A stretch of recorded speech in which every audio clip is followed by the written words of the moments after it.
Hear me. God trains his strongest soldiers in the quiet. He prepares his most dangerous warriors in obscurity. And when the time is right, he unveils them with honor. You may be fighting alone, but you are not fighting without God. You may be praying alone, but you are not praying without results. You may be enduring alone, but you will not rise alone. There is a lifting coming. There is a recognition coming. There is a breakthrough that will speak for the years you kept silent. There is a testimony that will justify all the nights you cried. There is a reward for the woman of God who fights when no one is watching.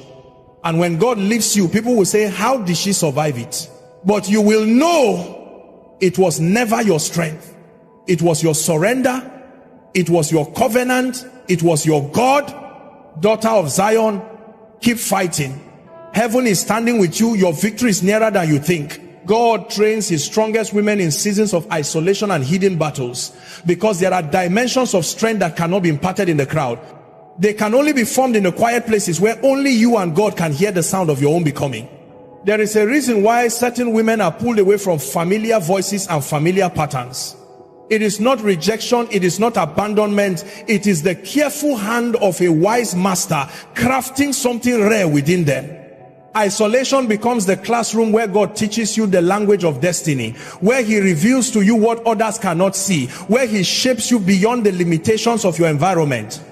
It is in these seasons that heaven begins to dig into the deep places of your soul, exposing weaknesses you never knew existed, healing wounds you thought were normal, rebuilding foundations you did not realize were broken, and preparing you for a future you have not yet imagined.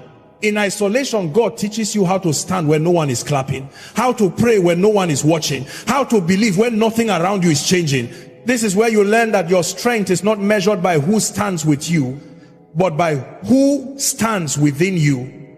Many women cry in these moments, not knowing that what feels like loneliness is actually the presence of God surrounding them, protecting them from distractions that will corrupt their assignment.